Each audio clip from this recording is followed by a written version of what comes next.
So this is Death, Deprivation, and a Sartrean Account of Horror by Frederik, Kaufman in Pacific Philosophical Quarterly.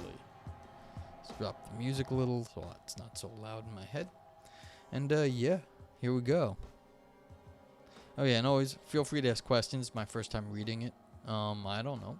Let me know what you think. And same here. Find out. So it's not terrible length. Okay. Assume that we exist. Holy fuck, this guy's starting off with the heavy hitters. Assume that we exist as conscious beings. Okay, that's even... Alright, conscious beings. I don't know what that is. Assume that death is permanent extinction of that consciousness. Okay, so we exist now and then we lose that at some point. We're going to call that death, whatever that thing is. And so the existence is not what's at stake here. It's the extinction of the consciousness. So we exist now, and then something we have right now is consciousness, and then we lose that thing. Is it then bad to die? The question is not about the process of dying, which can be awful. It is about annihilation. All right, this is a distinction between the bodily destruction and then the annihilation of consciousness. Because conceivably, we don't know what consciousness is, so it might survive the demise of the body. And we've got demise, and we've got death and demise is sometimes called. Like the physical demise is not your actual conscious death. So we're going to call the loss of consciousness annihilation of consciousness here. In his letter to Menocius, Epicurus reasons that it is not bad at all, for while we exist, death is not present, and when death is present, we no longer exist. If he is right, then contrary to ordinary intuitions, our primal fear of death is irrational. And as Epicurus so astonishingly pronounced, death is of no concern to us, urging us non-Epicureans to overcome our foolish fears, because the prospect of death torments us pointlessly, ruining our lives, keeping us from happiness. I mean, this is the thing.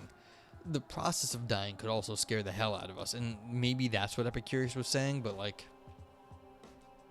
death itself is, yeah, I mean, if we're gone when we're dead, then there's nothing to be worried about. But again, we might be afraid of the process of dying too. But I guess Epicurus might not care about that either. Alright, yeah, author says, it is hard to see how Epicurus is correct. Death is bad if it deprives someone of life that otherwise she would have enjoyed. Missing out on goods that one could have enjoyed by not dying is bad compared with continuing to live. Granted, if continued life would be terrible, then dying might not deprive, but if it does deprive, then it is bad. What exactly counts as deprivation is a different matter. You're getting... Oh, I started reading a paper. I'm just on the first, few paragraphs. We're reading Death, Deprivation, and a Sartrean Account of Horror. So, basically... all we're doing here is why is it bad to die? And they're saying, look, you're missing out on stuff, and that's all that happened. So yeah, and Epicurus is like, well, look, you're not around when you're dead, so you're not actually missing out. And then, but the author here is saying is, no, you could be missing out, and that's what this deprivation is. So what exactly counts as deprivation? Are you missing out on anything? Well, I don't know. That's what they're gonna tell us, Nasser. I don't know what we're missing out on. But see, that's exactly what they're going to tell us right here. This is the question they're asking. What are we missing out when we die? Yeah, I mean... The idea is that, is there something good you could be missing out on in life? I mean, Epicurus, they thought there was a lot of good things in life. And you should be ignoring all the bad stuff and focusing on the good stuff. So... we'll see what Epicurus has to say. Defending this obvious response to Epicurus takes more intellectual effort than anyone ever imagined, but I will assume that some version of it is correct. That is, death is bad if it deprives, so some level of emotional distress at the prospect of death is not unreasonable. But if that is right, my distress has nothing to do with the nothingness of death as such. I am distressed because my death will deprive. It may deprive me of more than, say, solitary confinement, but insofar as I miss out on goods that I otherwise would enjoy, there is no difference in kind. Deprivations are deprivations, proportional Emotional distress at the prospect of any deprivation is not unreasonable. Nasser says, we're just being scared of dying tomorrow or now, or always having to think about having to live, or that there is people starving and dying either for you to defend the country or because of some dictator or some bad political decisions will lead to a financial crisis with high inflation. Well, yeah, there's a lot of bad stuff happening right now, and so it's like death might be preferable in certain situations, and they agree to that. Like the author says knows this, but they're still saying, what are you getting deprived of? I'm not much on belief. So, like, I'm on the, like, I don't have much to say about it. It's just I don't know anything about afterlife. So, the idea that, like, you're missing out on stuff, like, I don't have any idea that, like, I'm going to get anything after death or I'm missing out on anything either because I'm just not around anymore. So, but yeah, it's like people think that if they were still alive, then they would actually have had a good time. You know, if there were people or foods or anything about that. Well, that's one of the great benefits of being a believer is that you don't have to worry about death. You can just go, you know, to your destiny, whatever it may be, bravely, or not even bravely, without worry, because you are assuming that the death is not actual death. Like, there is no death then. You're just, you know, transitioning to some other state, which is, you know, that's okay, but you're not really doing it. Yeah, so if you have some sort of certainty about these things, then you don't have to worry about it. But yeah. But I mean, again, there's always conditions on that. Like, very few people are just guaranteed. Well, I'm sorry to hear that, Nasser. Yeah, you gotta, like, you know, find ways to feel good at that point. So it doesn't make it's very hard. I know. I do not know what happened. But, like, it's very hard. So, yeah, but you gotta try to find ways to, you know, feeling like, you gotta find ways to handle these things. Because, you know, death is a part of life. You're going to, like, people die in this world. That is part of the thing. So, okay. Like, I'm sure you miss your mom. Actually, I'm not sure you do, but, like, it would be, you know, most people miss their parents. Okay. She almost passed out 3 years before that, and doctors almost had no hope. Oh, wow. And so was she, like, in a coma or something? Or did she come back? But, like, yeah. Oh, wow. So she was out and then she came back. That's amazing. Yeah. I mean, there's a lot of stuff we don't understand. So it's like, you know, the cause of it, you know, miracle, some medical condition we haven't discovered yet.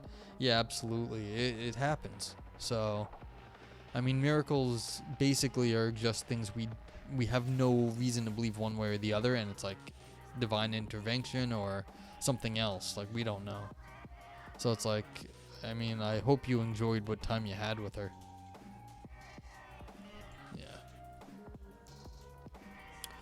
Okay. I mean, so yeah, but like I said, you gotta find some way to build on these things. Okay. But, like, this is the thing. It's a deprivation. And, like, you're missing out. Maybe she's missing out now, too. It's like, my grandma died years ago. She's never going to meet her great-grandkids. Like, none of her grandkids had children, so she will never meet her great-grandkids. And that was something she wanted, and she definitely missed out on that. And she, you know, always expressed wanting to have a great-grandchild, great-granddaughter specifically. And so that would be a deprivation that she was sad about. So you had your stepsister, you don't have a stepmom, your grandma took care of it, and she's like and your sister is a critical condition. Oh, wow. And her daughter was in confinement. Oh, wow. I mean, that's a really hard situation. So, yeah. It's like, I hope you, like, can find someone to talk to. I mean, I'm not a qualified person. I'm just some jerk on the internet. But, like, that sounds, like, massively complicated. Oh, I'm so sorry to hear that. Yeah, like, timing is horrible. Like, then there's no... Ann Fernal, what's up? How you doing, Ann? Let me give Ann a shout out. Yeah, so Infernal's a friend. Nasser, you can see. Go check out Infernal, our buddy. She, is just ex-academic and did sociology and science, and she plays games, and it's a good time on her stream. Yeah, I'm sorry that like your mom was like this crazy story with your mom though, Nasser. It's hard. Yeah, and this is a paper on actually death and deprivation. So Nasser was sharing some stories. But like, is it what's so bad about being dead, and what are you missing out on, basically? You're less a wise bunny, got the tooth pulled out a few hours ago, feeling better already. Are you still hopped up on drugs? Wow. She was called dead, yeah. I mean, that's a real tough thing. Like, and she woke up like an hour or two later. That's kind of amazing. Yeah. So, yeah. So, yeah, a little quick backstory for Anne. Basically, they're trying to figure out what is it bad about being dead, and it's not the dying. They're saying, look, we all can agree that dying is bad, but like the issue is that what are you missing out on? And they're calling this a deprivation of sorts. So what exactly counts as a deprivation? Wow, that's like a religious sort of wake up. Wow, that's amazing. Okay, yeah. So you're just basically surviving on the aspirin. Yeah, that's an amazing story, Nasser. And you said that that was 3 years ago, and she lived for how long after that? Because that's an amazing story. No, I'm telling you, it is. I say it is a miracle, or it's some weird medical thing that we haven't discovered yet. But yes, I mean, people have had their hearts stopped for minutes and then woken up again for various reasons. Okay. Yeah. No, I mean, it sounds like a miracle. Like I'm like I said, I'm some guy on the internet. What do I know about these things? But like, yeah, it sounds amazing. Yeah. Okay. So what exactly is the problem with being depriving? Okay, and then she lived for another few years. Okay. Yeah. I'm sorry to hear that, Nasser. It's like I'm happy you got to spend more time with her and that your sister got a chance to get there, like that your mom came back and was able to deal with that. Well, I've been told I shouldn't be alive too a few times, Nasser. It's no fun actually when doctors tell you these sorts of things.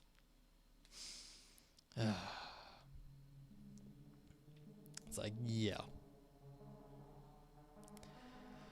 Actually, no, they never told me that specifically. They told me some other pretty nasty stuff, though. It happens. Okay. Defending this obvious response to Epicurus takes more intellectual effort than anyone imagined, but I will assume that some version of it is correct. Like, what exactly are you missing out on when you're dead? That is, death is bad if it deprives, so some level of emotional distress at the prospect of death is not unreasonable. But if that is right, my distress has nothing to do with the nothingness of death as such. I am distressed because my death will deprive. It may deprive me of more than, say, solitary confinement, but insofar as I miss out on goods that I otherwise would enjoy, there is no difference in kind. Deprivations are deprivations. Proportional emotional distress at the prospect of any deprivation is not unreasonable. They said to her, we didn't expect you to live. They had contacted your dad, but he didn't tell you, and he was right, because that day of your death, you cried probably the most ever in your life from another street. Yeah, I mean, it's a wild story. Like, you can't, like, I don't know what that's like. I mean, I've had people die in my family, but I've never had them tell you someone was dead and then, have to deal with that thought and then not being true. Yeah. Okay. So why is it bad? Well, this is because deprivations are necessarily bad. To be deprived means more than merely not having the particular good of which I am deprived. It implies that I would have gotten or retained that good were it not for an intervening occurrence that, as it were, cheated me out of it. It is a misfortune. So merely not having a good is not enough for me to be deprived of it, because that need not count as a misfortune. I am not deprived of Aladdin's lamp only because I do not have it, even though I would be comparatively better off with it. Again, I would be comparatively better for me to win the lottery than not, but I am not deprived just by not winning it. Deprivations are a kind of comparative bad, but not all comparative bads are deprivations, nor do all comparative bads merit emotional distress, whereas all deprivations do to some appropriate degree. Therefore, any emotional response to appropriate deprivation can be sensibly applied to the prospect of death if it will deprive, such as sadness, regret, fear, resignation, grief, anger at the unfairness of it all, disappointment, to name a few. I mean, people feel like they are owed more life, so I'm not so sure that we are owed this. Like, is it like winning the lottery having more life though? Like, what are we owed? What does life owe us that we're thinking, oh, we should have lived a few more years? I don't know if anyone owes us this sort of thing, though. I mean, either you believe and, like, then you go up to heaven, you're with God, and, like, that's good. But, like, you aren't owed time on Earth by, like, who owes you time here? So this is a question. Like, what do you, like, continued life, like, why are you deprived of anything? Like, who owed you anything here? So I'm just confused. It's like, yes, if, like, you were somehow promised, like, more life, then that's good, but, like, what are you owed? So I'm a little bit concerned here between the difference between the being dead and, like, winning the lottery. No, I don't deserve to win the lottery. That's why it's the lottery. But do I deserve to live longer? I don't know what that sort of means. Okay. Author says, my concern in this paper is with emotions at the prospect of death that are independent of deprivation. For it is one thing to be distressed about death because it will deprive, and another to worry about death, annihilation itself. They also mentioned annihilation above. Annihilation is just the fear or the worry about losing consciousness, like, permanently. So if you're worried about losing consciousness, that's not the same thing as being deprived of something. So that's what they mean by annihilation here. The prospect of death may induce terror, horror, or panic even without deprivation. Here concern is over the stark nothingness of death rather than any badness because of deprivation. In Part 2, I discuss between fear and horror with respect to death. In Part 3, I critically evaluate several accounts of how the prospect of death can give rise to horror or panic. In Part 4, I argue that Sartre's unique view about the conditions for horror, combined with what I shall maintain is a subjective incomprehensibility of our own deaths, can explain horror or panic at the prospect of nothingness. Philip Larkin's special way of being afraid. In Part 5, I argue that Lucretius' symmetry argument, the claim that because we are not disturbed by our pre-vital non-existence, we should not be disturbed by the prospect of our post-mortem non-existence, is correct for horror, terror, and the like, but not for fear, or other similarly structured emotions.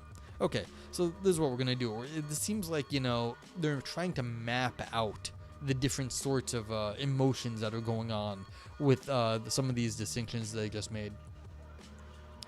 Probably because, Nasser says, probably because of their actions or things that happened with them throughout their life.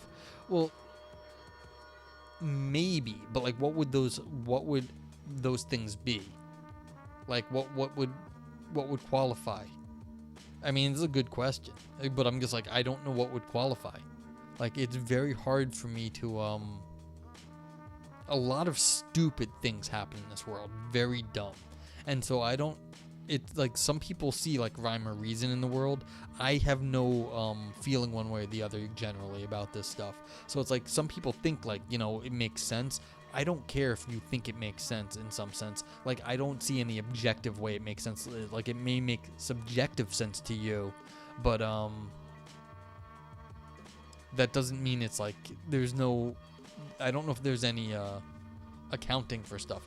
Yeah, so like an extremely severe sickness, you think it's unfair that someone's extremely sick. Yeah, it is unfair, but, like, does the universe owe you health? Yeah, I don't know if the universe owes us anything. Now, it's terrible to be extremely sick or paralyzed. That's horrible. But, like, you can be angry if you think there's, like, some higher power controlling us.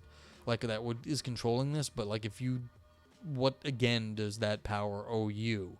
Like, they have some plan. Do they have some plan for you specifically? Yeah, I don't know. And like for me, like I don't have any grand sense of like plans or anything. So it's like I don't have a sense that like I'm owed or anything, or like anyone should get anything. It's, you know, there's historical accident for me. Like, just that's how history is, and that doesn't make it right or wrong. It just means that's what it was. And it's a descriptive. I'm not putting a value on it. This is just how history went. That doesn't make it good or bad for that matter. Okay, so author here: the difference between fear and horror. It is tempting to think that horror is just extreme fear, but this is not so. Fear is inextricably bound with hope, whereas horror is not. Fear holds that the possibility of escape from something bad, and hope is always tinged with fear because of the uncertainty of outcome. Afraid of getting sick, I take precautions and hope to avoid illness. Yeah. So, I mean, I guess fear, they're saying, is something we have more control over. Horror is different. The grisly car crash I pass on the highway can horrify, but I am not afraid of it. I may become afraid that it could happen to me, and so I resolve to drive with care and hope that it does not. Hey, Lumpy, what's up? How you doing, Lumpy Dragon Potato? Yeah, I hope you're doing well. We're reading this paper on death, deprivation, and horror, basically. Good. That's great. It's great. Yeah, so, I mean, we've got some interesting subjects. We've just been talking about, like, death and, like, what does the universe owe you anything? And, like, do you miss out on, if when you die, do you miss out on the world? Chemistry went well today. That is amazing to hear. Chemistry is hard. And so I'm happy it went well. It's like you get to make some new chemicals.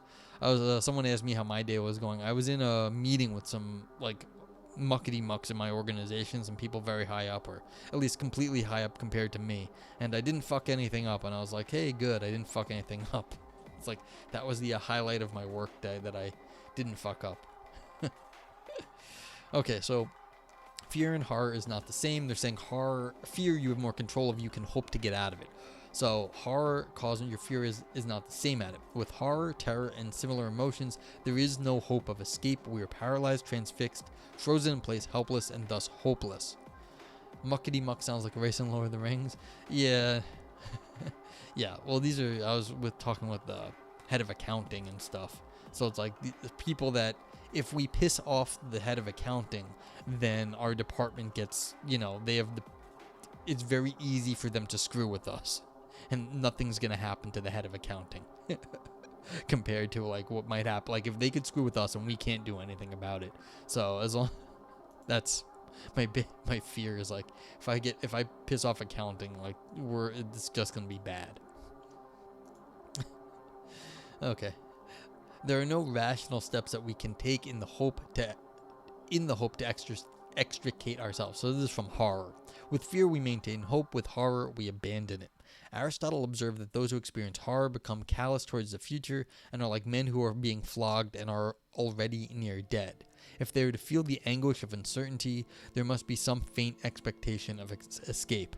This appears from the fact that fear sets us thinking about what can be done, which of course nobody does when things are hopeless. This may be this may not even be right. Like, you can define the world this way, but, like, people always say, oh, humans, we always have hope, always. So depending on the sort of person you are, you may not actually think that this is what horror is. You may think that this is actually impossible. Like, the idea that, like, when you have no hope that's when you get hope.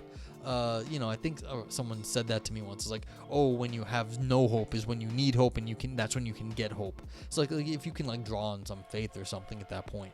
But, like, maybe this is an actual thing. I don't know this experience of horror here. Like, I don't.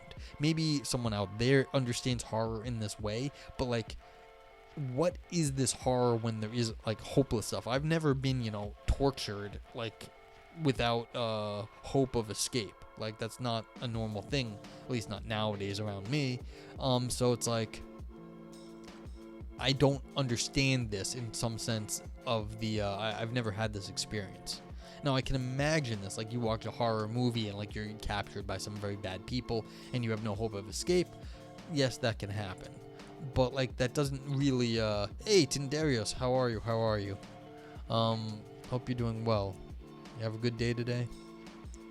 But yeah, like, I don't understand this level of horror. I can see it in a movie or something. Yeah, we're reading a paper on what's bad about being dead and what is horror. I'm getting by, Tindarius. I'm okay. So, just, I thought this was a fun paper. We're talking about, like, what's so bad, like, is death, what's bad about death is missing out? Or, like, is there something else to it?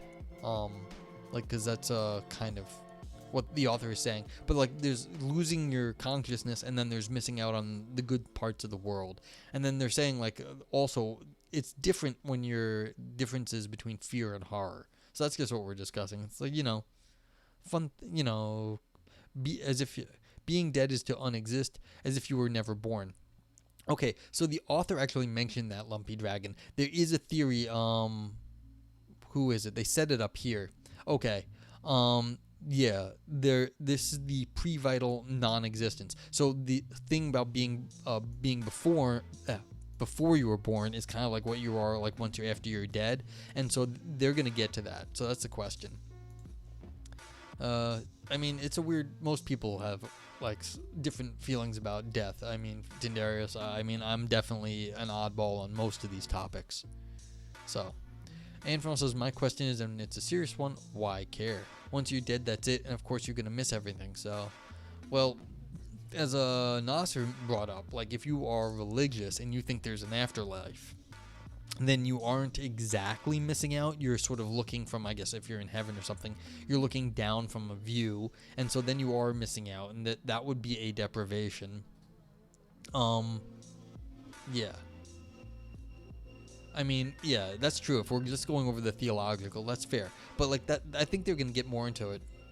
You climb the deadliest mountain on Earth, what, like K2 or something? That's impressive. Yeah. So. I don't know what the deadliest mountain on Earth is. For all I know, it's a pile of shit in your backyard. But like, yeah. I mean, I have no feeling about it, about the afterlife either, Tindarius. So it's like I don't think anything's gonna happen. But like, that doesn't mean you feel like that you might be missing out on stuff that you could have had if you lived longer. Like I was saying earlier, also, I don't know who. Like, no one owes us life. Like, the universe does not owe us to like extend our lives. So it's like whatever that is. Oh, the Matterhorn in Switzerland. Okay. Lumpy says, by that logic, we ought to lament all that we missed that came before and all that we missed. Yeah, before and that we missed. Imagine being at the inauguration ceremony for the Colossus at Rhodes. Yeah, I mean, that's the thing. But like, it's different when it's like it's part of your life, and then like I was saying earlier, my grandma wanted a great-granddaughter, and she died before any of her grandkids had children. And so she felt like she was missing out while she was alive. And so she kind of didn't want to die because she didn't want to miss out on a great-granddaughter. And so it's like, yeah, once she was dead, did she care anymore? Probably not. But she definitely cared when she was alive. And so then I guess the thought is you might continue that thought even past when someone's alive. Okay, in percentages, K2. In total, no, yeah, I see. So yeah. So in total is yeah, depends on how you're counting it. I see. And also worries about missing out on non-flying because you weren't born a bird. You don't know. Well, yeah, but there seems like there's, I guess, like to be devil's advocate here because I'm mostly on your like chat side on this one. But like it seems like there's stuff that's in your life that you don't want to miss out on, and dying takes away the stuff that you liked in your life. And so that might be a reason why people are worried about death, is because there's stuff that if you just had a little bit more time, you would like have a part of.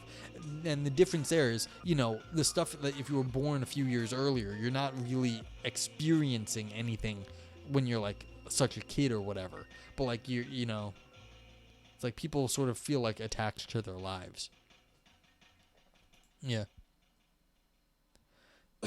So I don't know, but like this is the thing: the author wants us to feel like we're missing out on something, and there's a parallel here with hopelessness and horror. You can't be missing out on anything because there's no hope at that point. So it's interesting.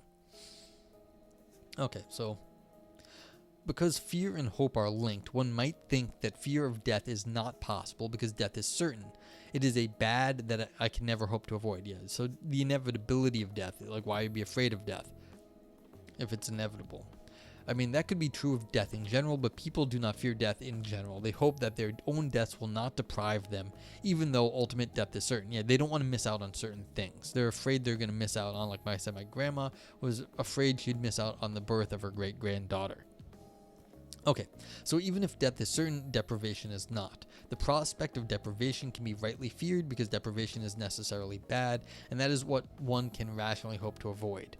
The certainty and inescapability of death, independent of deprivation, suggests that horror, terror, or panic are possible responses, even if fear is not, because those emotions do not require uncertainty. Yeah, well, for you it's just a normal. Tindari says, for me it's just a normal part of life.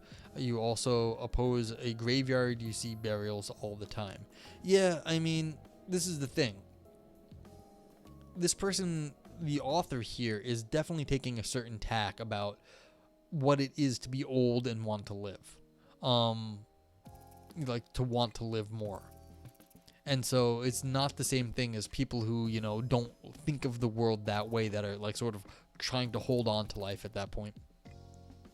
When you lived in Mexico, you saw marriages every day. Sure. But like the burials all the time. Like that's one of the things about, Latin American culture here.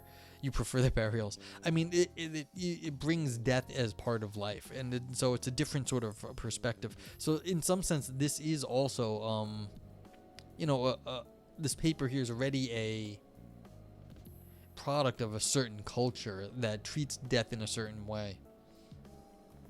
Lumpy says, the video that started a growth journey for me on these matters was a health scare. So there was a health scare. I mean, I'm like, should I watch this video now, or is this just for later, Lumpy? So like, give it a little click and see what this is. Oh, oh my god, am I not even on the stupid stuff? I've been just doing the same stupid thing. I apologize. Oh, this one. Okay, yeah. So this is, what is this? Ask a Mortician. Yeah, I've seen her. She's good stuff. Yeah, so. Okay. Oh, it's only 2 minutes. Well, no, it says it's 7 minutes here. But yeah.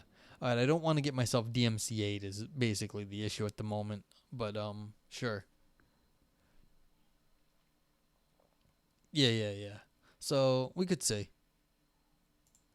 I mean, am I afraid of death? And let's see. A little scan. Alright, maybe we can take a look at this a little later. But, like, go back to the paper for now. I'm sorry, I didn't realize I didn't have the paper up the whole time. My apologies. Yeah. Because I was, like, highlighting stuff, and I don't think you guys could see it. Pro streamer.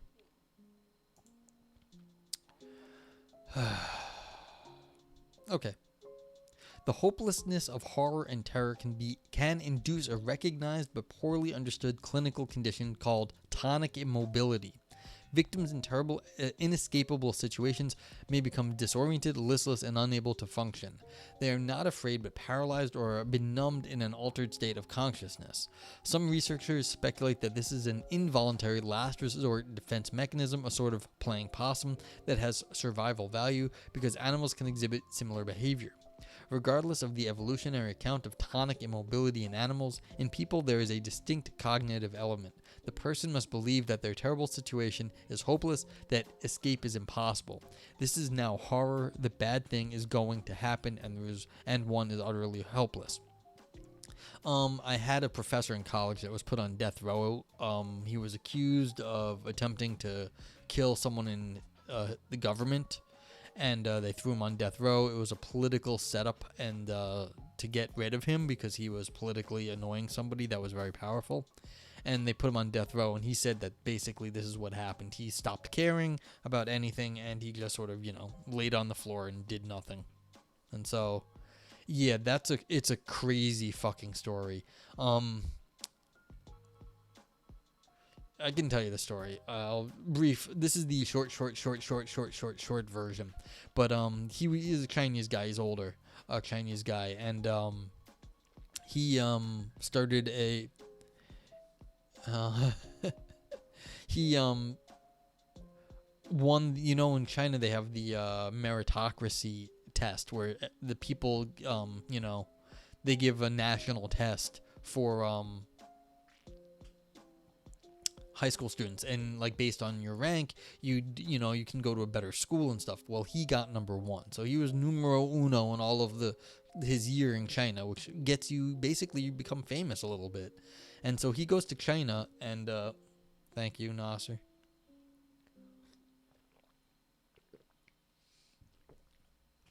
He's in school, and he's studying stuff, and he starts a Western philosophy reading group. And the Chinese government does not like this, but most of the time Chinese government does not care. And so, but like, he's got all these like famous friends now because he was number one. Being number one in China gets you popularity, and you're kind of a little bit of a celebrity. And so he's got all these famous friends, and someone didn't like him and reported him to the authorities. And because he has all these famous friends, people are doing stuff and piss somebody off, and they accused him of attempting to assassinate one of the local politicians. And accused assassination of a politician is punishable by death. You can't go against the political party, at least not at the time, in that way. And it was they put him on death row.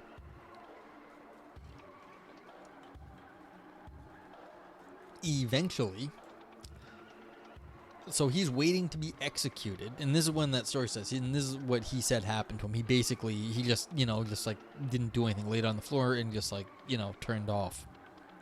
He said that's what happens to you when you're in like death row, and like there's nothing you can do about it. And so what was funny was, though, the person that he was accused of attempting to assassinate actually did attempt to assassinate someone even higher up in the political world in China. And so they could not kill him anymore because the person that he was accused of killing or attempting to kill turned out to be a bad guy in the eyes of the government. And so they just gave him like a life set. They reduced his because like you still went after someone in the government was bad, but it turned out that person was someone the government liked even less than you. And so they put him in like just regular prison for a while, and then they put him on work farms and stuff. This was during the the 60s and the great leap forward time, so this was a while ago. But but like he had a death row story, and the story, like, this is like only part of like the craziness of the story. The story just gets crazier and crazier, and I only heard the short version. The long version apparently goes on for a long time, but like it's super complicated, like political intrigue, like dodging, like acting like a spy, dodging agents, like to get out of the country at a certain point. Like it's a bit of madness. Like he said that the hardest thing he ever did in his life, because his English is not good, it never was he had to fly from China to England, and he had to transfer in Pakistan. And he said it was the biggest miracle of his life that he was able to get on the right plane in Pakistan, because the Pakistani English was so terrible. He spoke no Pakistani or whatever language. I don't know what they actually speak in Pakistan. But like his Chinese, no one spoke Chinese, and then he somehow got onto a plane that got him to England, and he got out.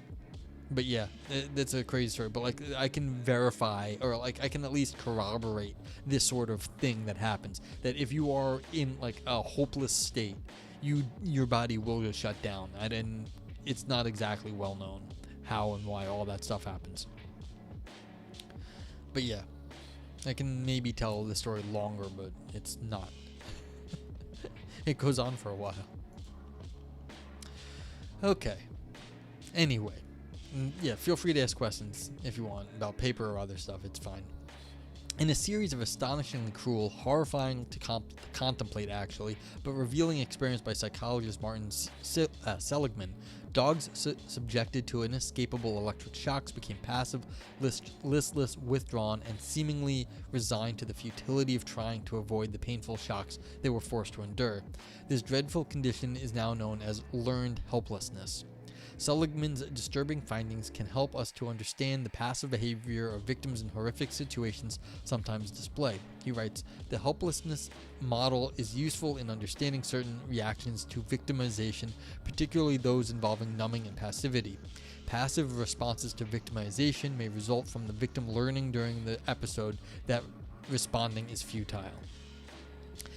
The author proposes to adapt and extend Seligman's account of victim passivity in the face of inescapable bad to cover the passivity of horror, terror, and the like that can overtake, benumb, and paralyze one at the prospect of death, independent of whether one will be deprived.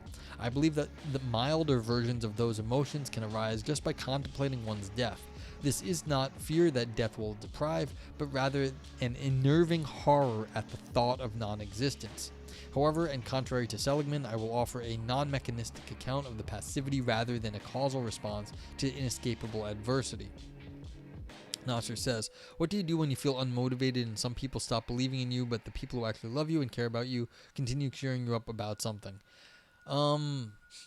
Look, you're going to have people come in and out. Like sometimes, not everyone's going to believe in you all the time. It's going to be, that's going to happen where some people want certain things from you and you're not going to give it to them, and they're going to, treat you differently because you didn't give them what they were expecting.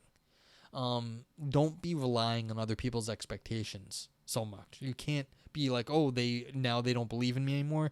That's going to happen because they may not have wanted something that was reasonable or, like possible.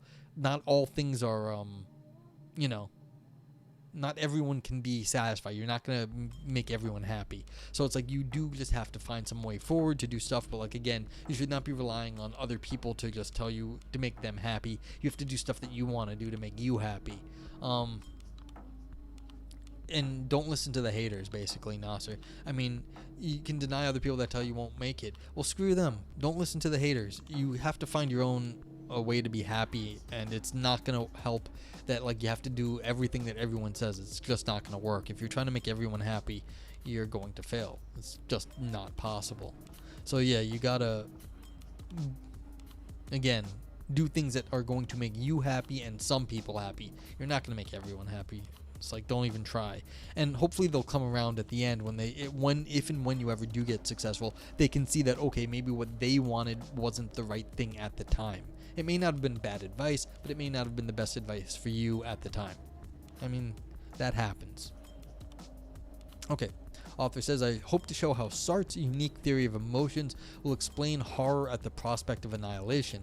Sartre's theory can explain how in people those emotions are voluntary acts of consciousness, not simply hardwired psychological response mechanisms of organisms. But first I will evaluate several attempts in the philosophical literature to explain the genesis of those emotions at the prospect of death. And Fernell says, only things in chocolate make me happy, things like video games, pizza, sunsets, and your bed. That sounds like a good selection of things. I mean, some people make me happier than others. Sadly, for not long enough.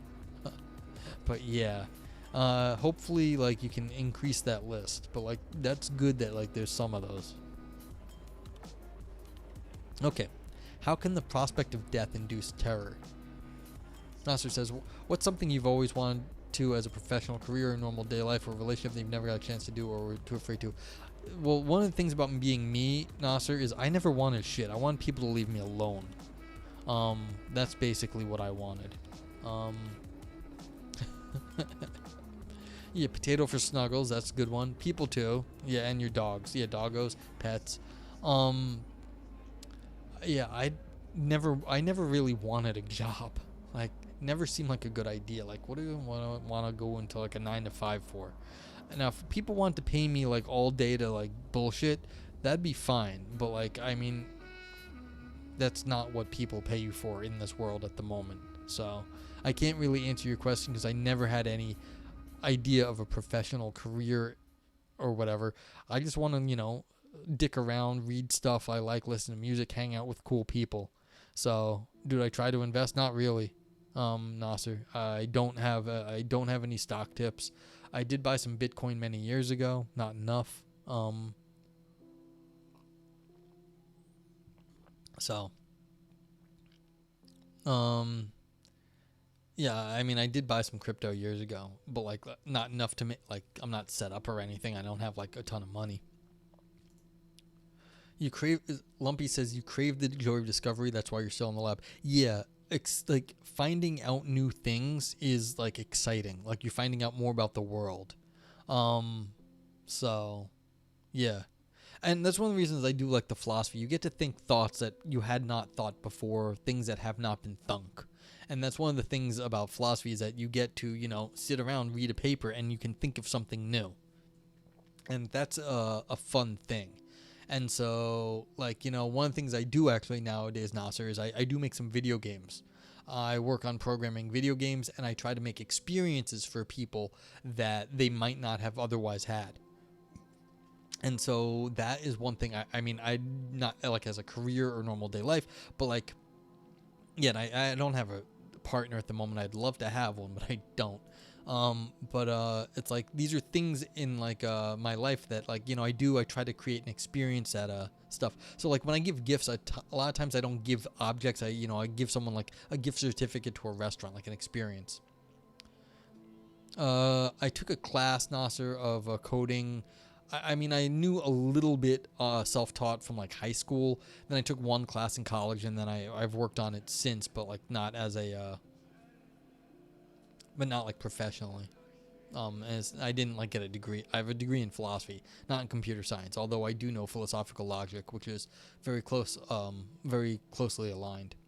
Yeah, and Lumpy says there's also the unsung joy of engineering. Making machines work is also enjoyable. Absolutely. I mean, people love the, Minecraft, Legos back in the day, making stuff, making model cars, all sorts of stuff. Like, it's a lot of fun. You want to make computer science your professional career? Me, I just worked very hard at it. I mean, like I said, my philosophy chops. I mean, I've read a ton of stuff. I've worked very hard at philosophy, but I also have a philosophy degree, so I had good instruction at a university. So, but like the programming, I did take a class in programming, and so that got me a lot of the basic concepts. Yeah, it was like intro to like I did intro to computer science 1 basically, and that from there I've been able to program lots of stuff. So I mean, I'm not doing computer science, but I know enough that what the term is, I know enough to be dangerous. That's a lot of what I can do. Is I learn just enough to make a real mess of things. Like I get close enough to get something really good. And so it's like, yeah. But I mean, all these things take work. So that's all it is. A lot of time and effort. Okay, so how can the prospect of death induce terror? To state the obvious, the prospect of death can upset us greatly. It can. Some people are upset by it. Can, but not necessarily. Insofar as one's death will deprive, emotional distress is at least warranted because it is bad to be deprived. A person completely unmoved by the prospect of deprivation might not even be a self, because some level of self-concern is necessary to be a self. Deprivation aside, however, our question has to do with the terror or horror at the prospect of nothingness. How do those emotions arrive, and are they warranted? Yeah, so we're ignoring the idea. All right, brush teeth, good, Lumpy. How do those emotions arrive? Yeah, so we're ignoring that you're missing out of things and being dead. So that's fine. But are we horrified at the idea of nothingness? Francis Calm points out that the end of all possibilities of life awakens terror in us. It is not the terror that makes death bad, but the badness of no more possibilities of life that awakens terror, as she notes. But why is no more possibility of life bad? If it is because the possibility of more life is good, then death deprives me of that good, namely the possibility of more life. So the end of all possibilities for life turns out to be an aspect of deprivation rather than an independent factor attached to the nothingness of death as such. More importantly, Calm does not try to explain why the end of all possibilities of life can induce terror or panic or horror instead of sadness or fear. She merely notes that it does. Okay, so this is the author just saying that Calm is using deprivation as the reason why death is bad. Sam Scheffler does offer to explain how horror at the prospect of death can arise. According to Scheffler, death is no ordinary ending. All of the endings with which I am familiar presuppose my existence. So far it has been I who experience a loss or for whom something ends. But with my death, my own existence as the subject of experience is what ends. In contemplating that ending, my own resources for reacting to this prospect seem to involve turning back on myself a set of attitudes, such as sadness, grief, rage, anxiety, that are tailored to circumstances in which the self endures and undergoes a loss. But those attitudes become unmoored when directed toward their very subject, and this induces or can induce panic. Scheffler would like to include terror or horror among the emotions that can emerge when contemplating annihilation, not just panic. At a minimum, Scheffler gives us no reason to think otherwise. Okay, yeah, so because death is different from all other kinds of loss, maybe it's special. But again, why? But that it is different is, that's a point. Nostr says, one of the worst thoughts ever is you losing a relative or someone you truly owe and cherish and thinking about which you and your friends, about which you or your friends will quit this life first. Yeah, it's a very sad thought. But that's the point here, is that it's different when it's you, because those things you can feel when you lose one of them. But when it's yourself, you're not going to feel it anymore. So it's a different sort of thing here. But that's absolutely true, Nasser. It's it's a scary thing to think you could lose someone that matters to you. It's a tragedy. Okay, author says, my reactions to familiar endings or losses do presuppose my existence, as Scheffler notes, but he claims that those responses become unmoored when I think about my death. By this, I assume he means that a condition for their normal occurrence no longer holds. They float free from the object, in this case the self, to which they are ordinarily tethered, and are turned back onto a background condition, given in all normal cases of loss or ending. But why should that induce panic or terror? If a normal presupposition for an emotion does not hold, it seems that my reaction should be puzzlement or incomprehension, not panic or terror. Yeah, so the fact that it's different, that does not mean that you should go for panic or terror or horror. It just means that something is different.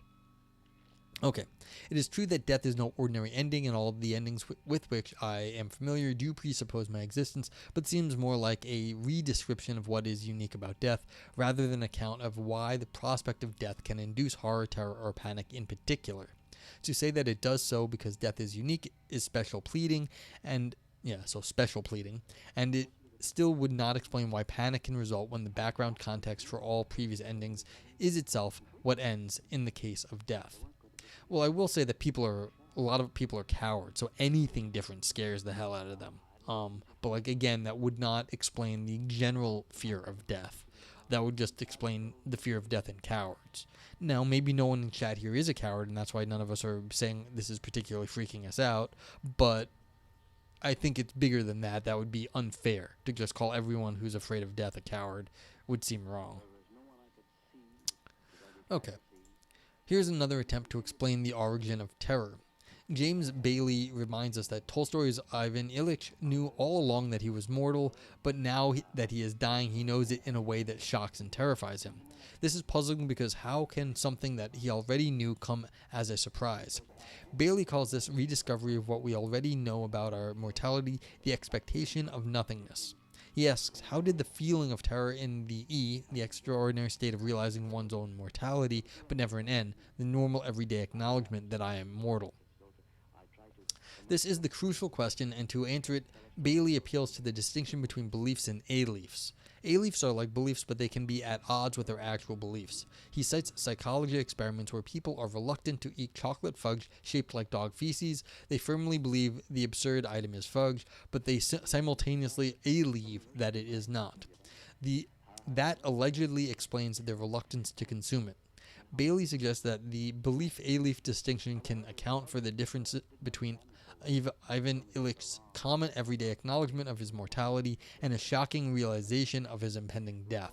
According to Bailey, the anxiety experienced in E was not caused by the belief that I will die, but it was internal to the aleaf.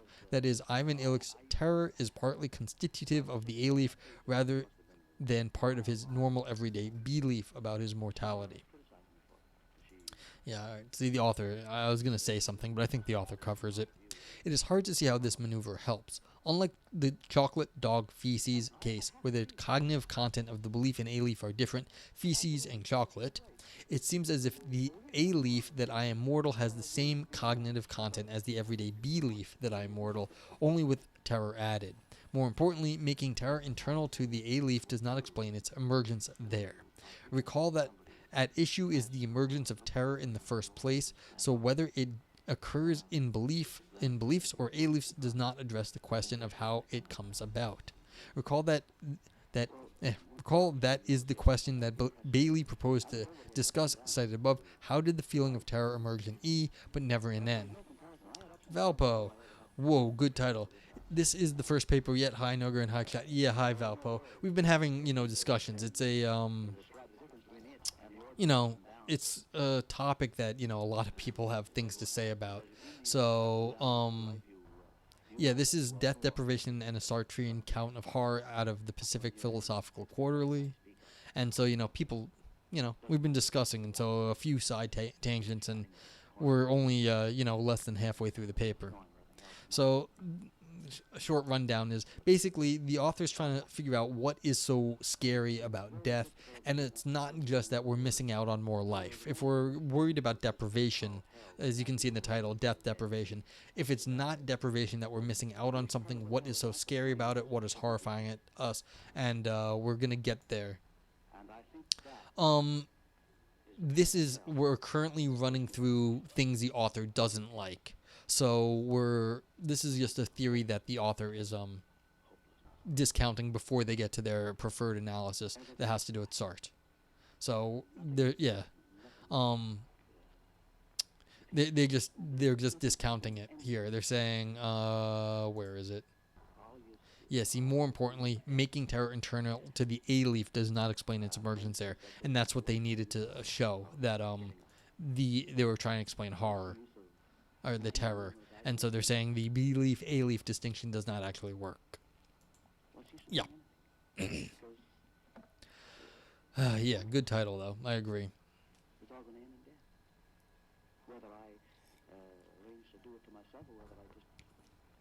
Yeah, so these are all the things the author does not agree with.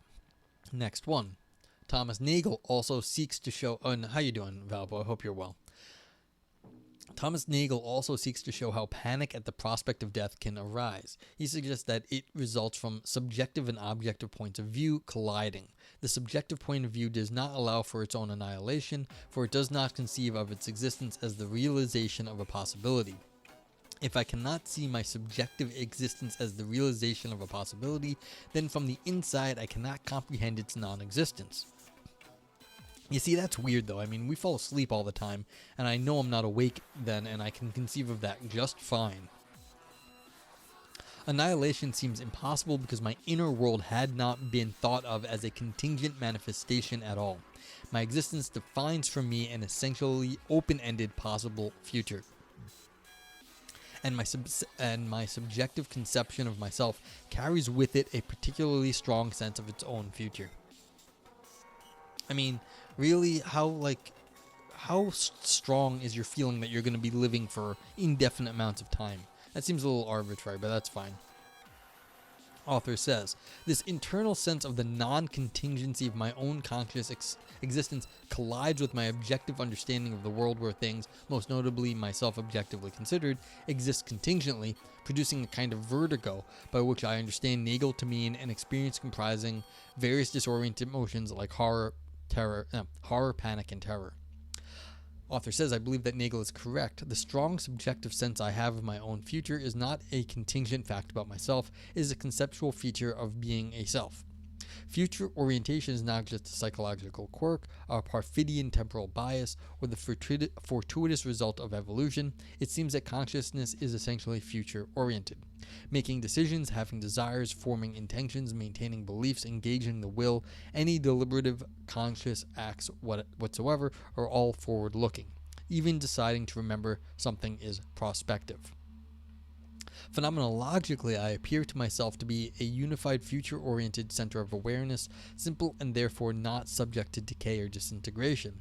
Arguments about the unity of consciousness and hence simplicity of the soul and therefore its incorruptibility have been seriously entertained at least since Plato's Phaedo. Irrespective of its questionable metaphysical merits, my apparent simplicity and hence assumed incorruptibility make my extinction subjectively impossible and therefore incomprehensible, because how could something impossible happen? See, this is so weird to me. I just said, look, I fall asleep every freaking day, every day. Maybe I've missed a day or two here or there. I've stayed up. But like every day I've gone to sleep basically. And so the idea, and I don't remember my dreams. So I go to sleep and then I wake up. If I go to sleep and I don't wake up, that's completely normal to me. It's like I just won't wake up and then I won't look back and there won't be anything there. I'm very happy that you're all clean, Lumpy. Welcome back in. Yeah. So like this is weird that like, yeah, subjectively I have this, when I'm awake, I have this sense that like it's always, you know, whatever you think of your metaphysics of like being awake and conscious and like that is goal directed. That's what like aboutness they say is like, that's what it is to be conscious, that you're always looking about stuff. That's what intentionality they call. And that's what we're like, theories of mind, intentionality, that like you're thinking about something, and that's what their author's arguing here, that you've got this sort of sense that this is what I do, this is what I am, and it's always about something, and therefore I can't stop that. And subjectively, you can't imagine what it is to not have that sort of thing. Oh, you have another video about breaks the stream of consciousness? Okay, cool. But I mean, I think it's a very simple thing. You don't have to say anything other than like, have you ever gone to sleep? And like, are you terrified of going to sleep? All right, we can save this one for later too.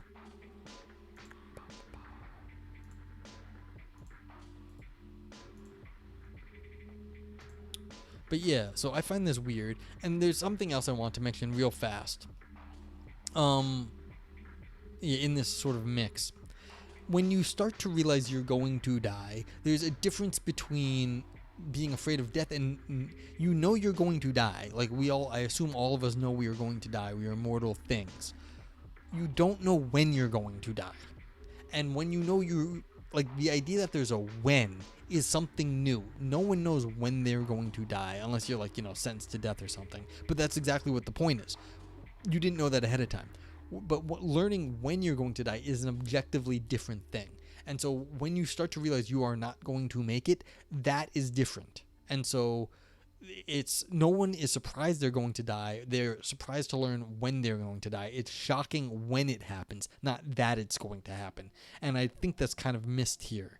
That especially in the discussion of when someone learns of their like death, that's a different thing. Interestingly, Lumpy says 8% of the global population secretly think that they are immortal, apparently. I'm not surprised. Thinking of death is very hard, because these things are complicated. That's why, you know, it's been discussed for so long. And so I'm not surprised, you know, that 8 people out of 100 are just unwilling to, you know, worry about things more complicated than that. Yeah, I mean, I'm not actually, like, I'm surprised it's actually kind of low. I was probably thinking maybe 12%, like another 50% more than what you were thinking if you had asked me that, you know, 12% secretly think they're immortal. Because, I mean, there's a lot of crazy people, too, so.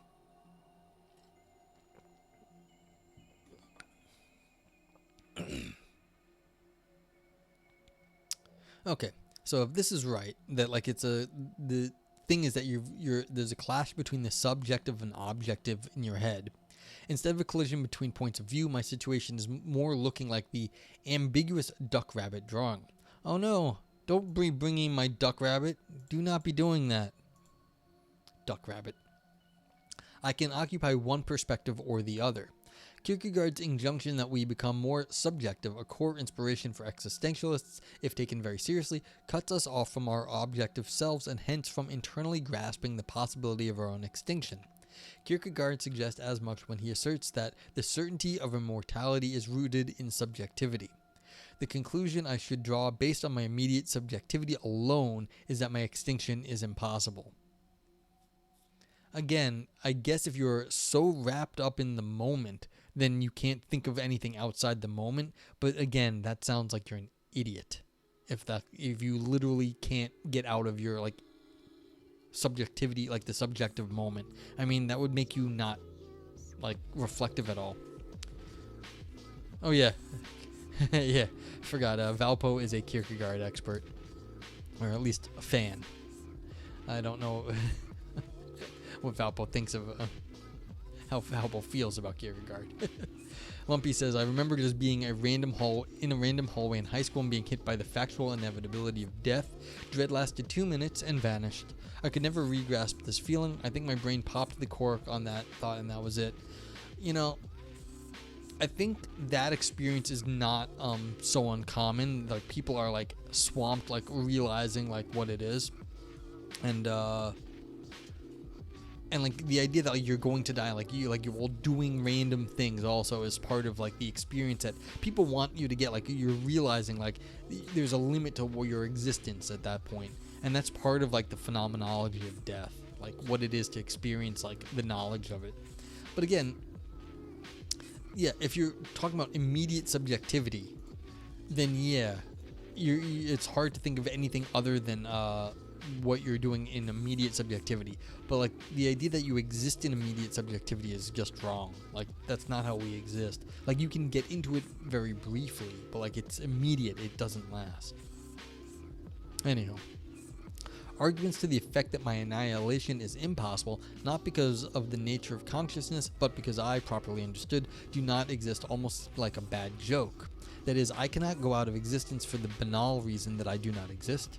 Presumably, the same would apply to my coming into existence as well. Obviously, if I do not exist, I cannot come into or go out of existence. That goes against my entrenched phenomenology, with or without Descartes.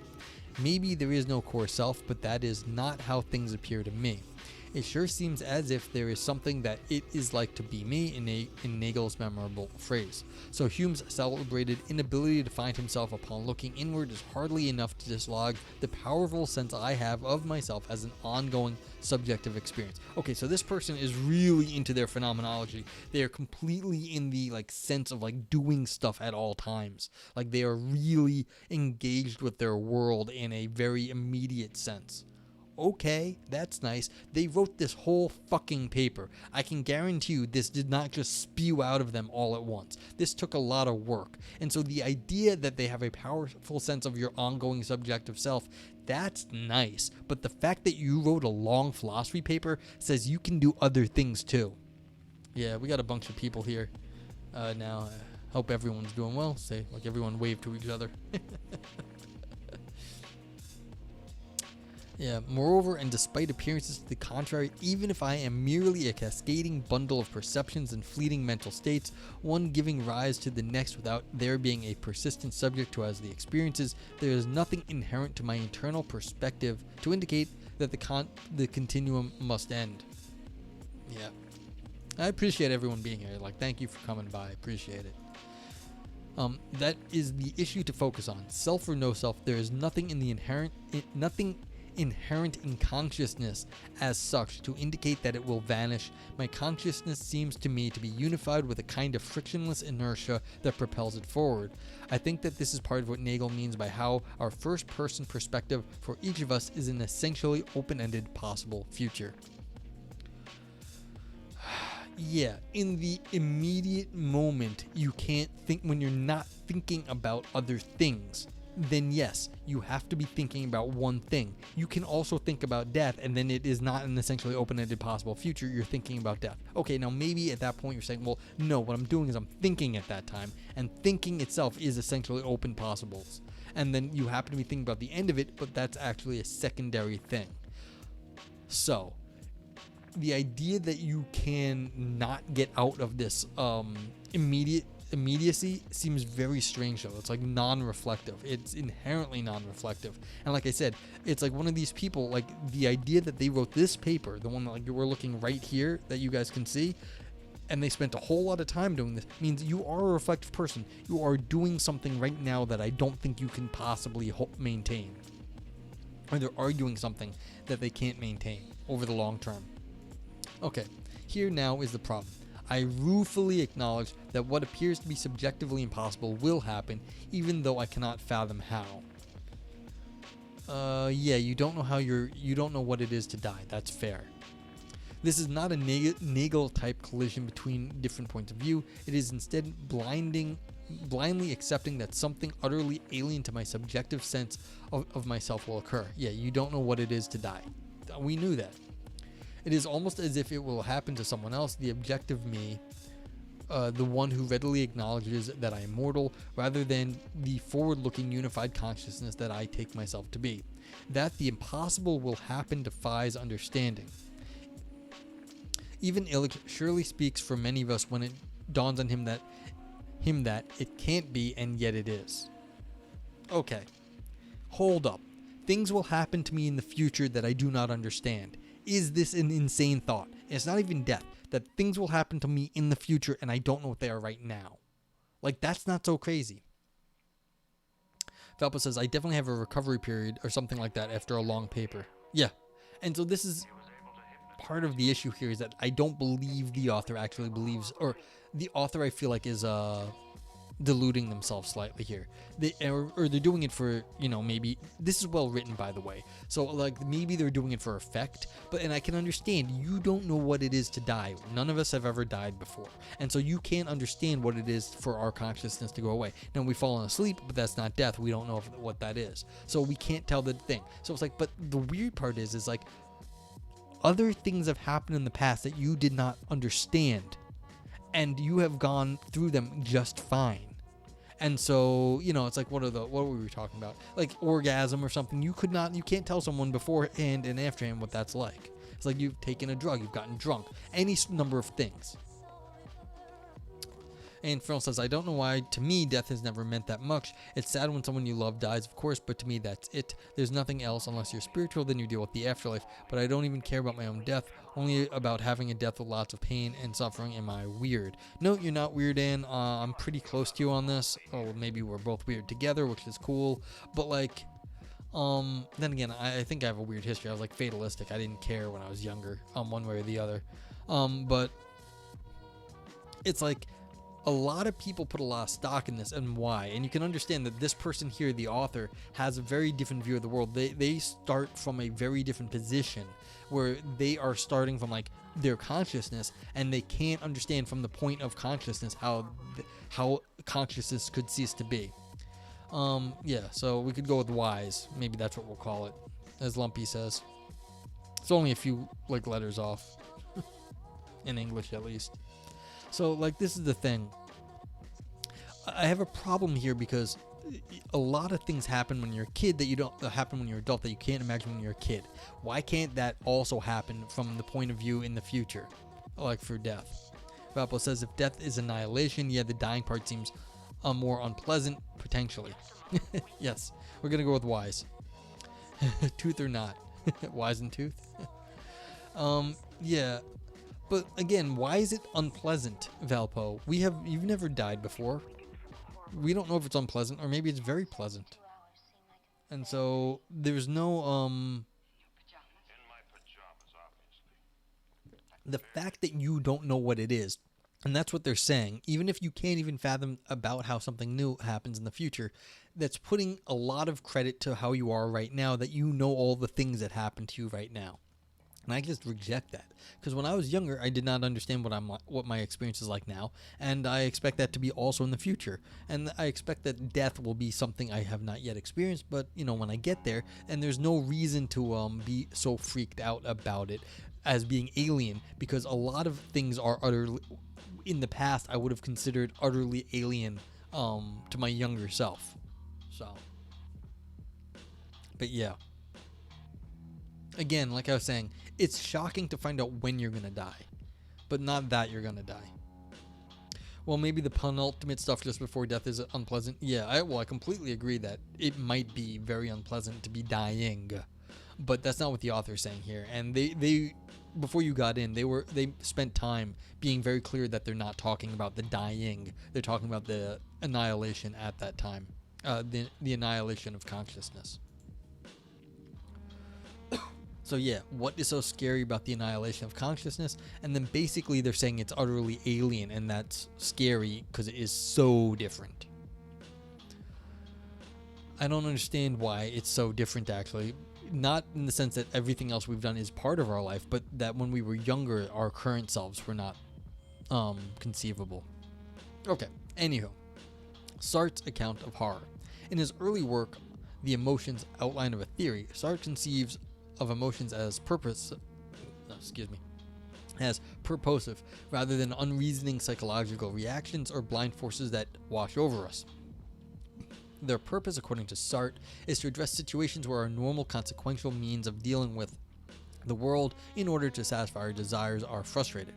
When that happens, we try to change an uncooperative world by non-rational means instead. Magic. This is now emotion. Lumpy Dragon Tiff says, if I see a luchador online and pray hard enough, I'm sure an Aris friend will appear. Yeah, one can wish. Like a shooting star, yes. Aris just flies across the monitor. Okay, so this is now an emotion where your rational fails and so you try something less rational. We can conceive of what an emotion is. It is a transformation of the world. When the paths traced out become too difficult, or when we see no path, we can no longer live in so urgent and difficult a world. All the ways are barred, however we must act. So we try to change the world, that is, to live as if the connections between things and their potentialities were not ruled by deterministic processes, but by magic. Alright, they called you out of lurk. I'm sorry, Aris. It's not my fault. It was Lumpy. I blame Lumpy. We've got a few people here. I don't know if we got some new people, but you should all go check out Aris. He's a philosophy streamer, does a lot of ethics, and does philosophy of technology, philosophy of ethics, and all around great guy. So, Valpo says, yeah, the transformative experience stuff might help here. If you're colorblind, you don't know what seeing color is like. Likewise, we haven't died, so we can't know what being dead is like. Yeah, that's a great point. What exactly, what's the big brouhaha about death when we've experienced lots of things we don't know? Yeah.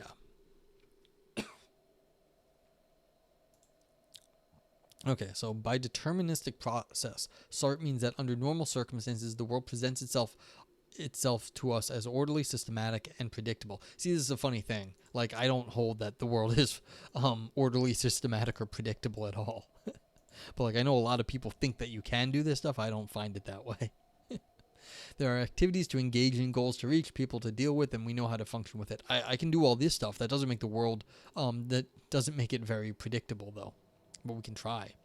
We can act rationally, confident that if we attend to the relevant factors, we can achieve our ends. This includes the social as well as the natural world. There is no mystery in chemical reactions, the causes of climate change, nor in the facts that insults cause hard feelings, or that failure to pay one's bills results in financial difficulties. In emotional consciousness, however, our normal rational methods of dealing with the world are thwarted, so we put them aside. The world has not changed, but we have. We change ourselves in order to affect the world, including other people, not by means of our normal consequential methods, but non-deterministically by consciousness alone. This is magical thinking. In emotion, it is the body which, directed by consciousness, changes its relation with the world in order that the world may change its qualities. We are not fully aware of what we are doing, though we are not unconscious either, but pre-reflectively conscious. Okay, so this is giving a theory of emotions as like a fallback that we use when the rational stuff stops working. I don't hold this, but as this is what emotions are. But okay, if you think the emotions are a kind of fallback to way we can continue to try to make sense of the world when our higher faculties fail, then okay. But yeah, so you're getting yourself into a pre-reflective conscious state. And I disagree with how that characterization of emotions, but I can see why people might think this, and why the author here wants to talk about them. Lays flat on the ground. Aristotle says, it's kind of Aristotelian on that picture emotions are properly reactive to things in the world. Yes, yeah, I agree that emotions are reactive to things in the world too. But this is sort of the ordering of the fancy stuff, where it's the fancy conscious thought. Then when that fails, we fall back on our emotions. I think of it more of these things are all working together, or maybe even discounting rational thought sometimes. So I don't see the emotions as a fallback. But I do agree that they are reactive. Okay. Up here.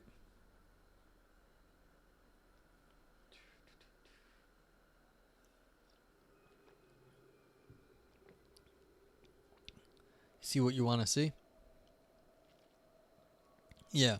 So emotional consciousness is thus a degradation of self-consciousness. You see, this is like, I'm not sure about this. Degradation. A form of self-deception we engage in when, with all paths blocked, consciousness precipitates itself into the magical world of emotion. It does so by degrading itself. It is a new consciousness facing the world. Isn't it doing more of a Humean thing rather than Aristotelian? Human people will have to argue that. So Aristotle says, okay, emotions have intentionality, but all faculties are working together and not so separable on my picture. On my picture, yeah. The hard split between beliefs and desires, yeah.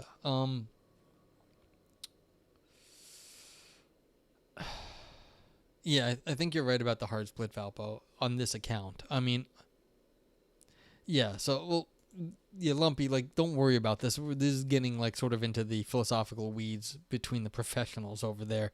But, yeah. But, like, on my stuff, I'm not... I have fewer distinctions here, I think. Or at least everything's working together. I don't see one thing is higher or lower most of the time. Okay. Okay, so what consciousness cannot endure in one way, it tries to grasp in another by going to sleep, by approaching the consciousness of sleep, dream, and hysteria. Yeah, so again, this is the fallback. There's an ordering for the author here. There's an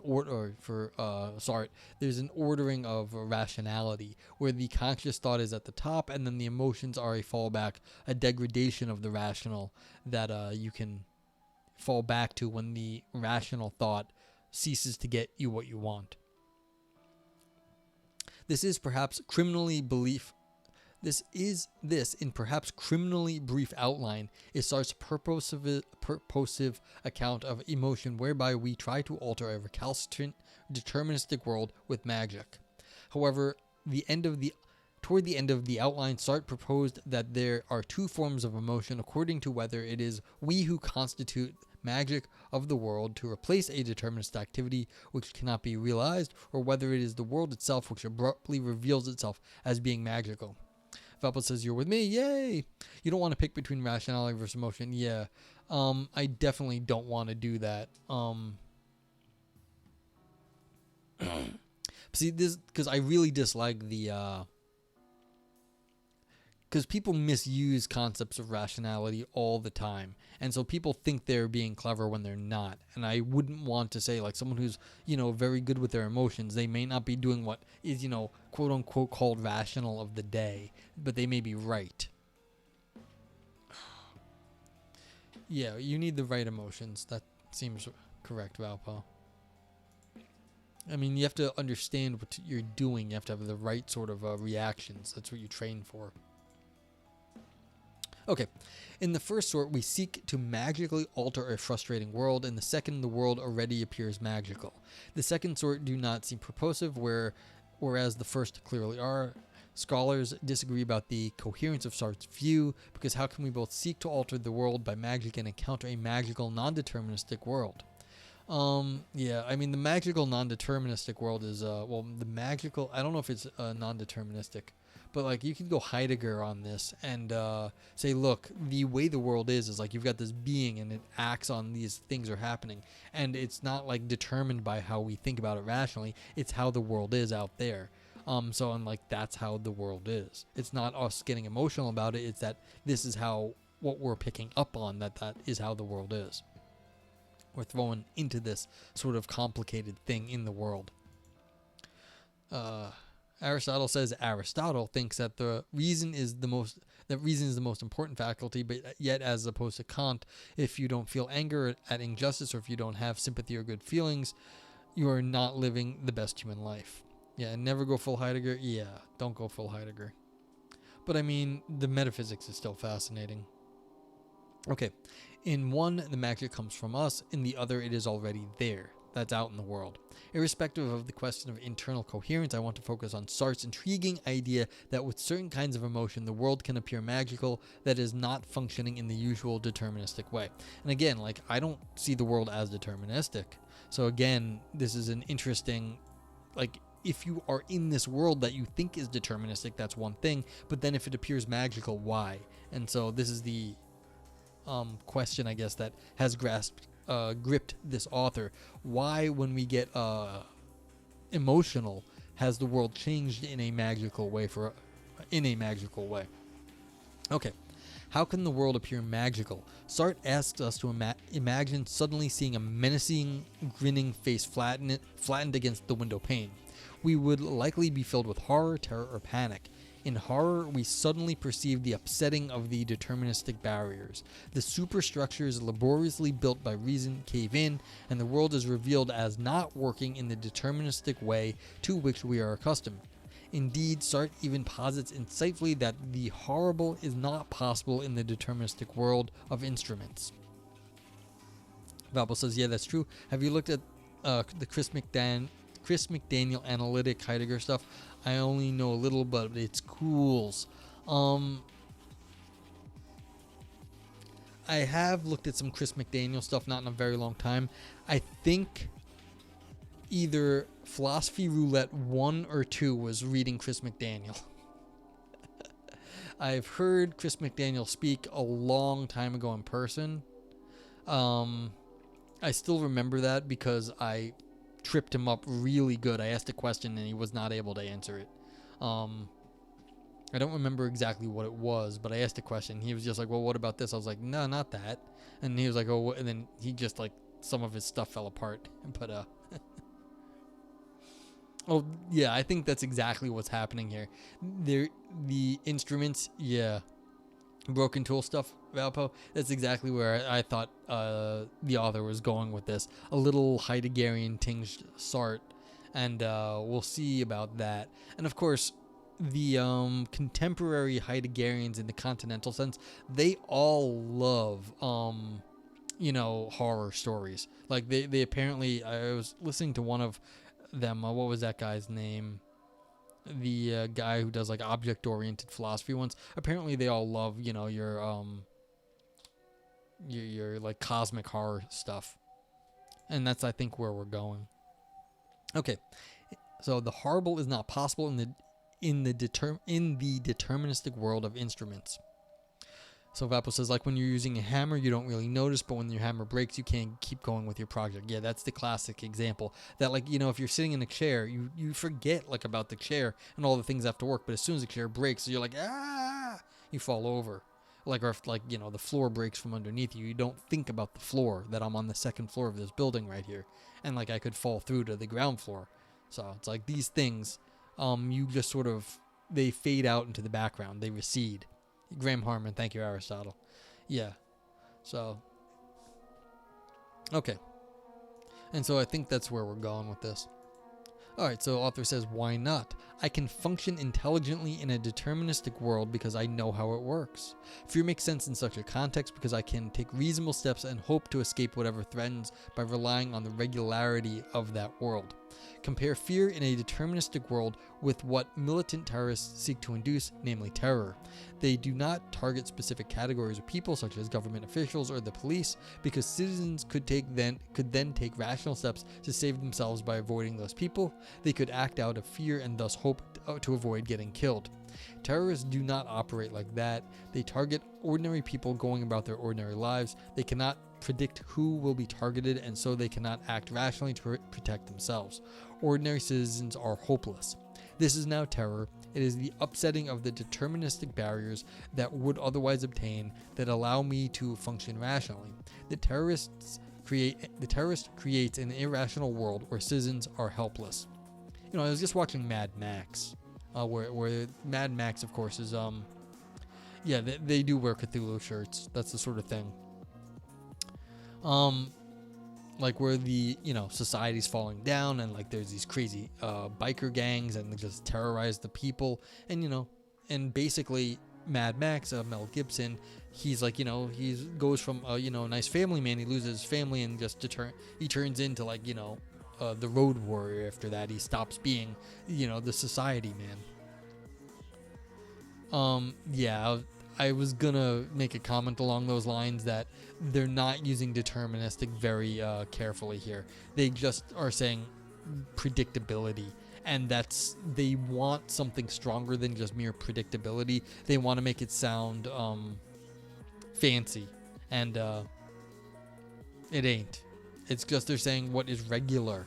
This is now terror. It is the upsetting of the regularity that would otherwise obtain to allow me to function rationality. But regularity does not sound as scary, and so this is the problem. They have not actually gained enough. They've not really explained what is so deterministic about this, other than just saying regularity. And breaking down of regularities can be upsetting, but it's not going to be horror inducing. You need more. And so this is yeah. But see, this is a problem for this article here.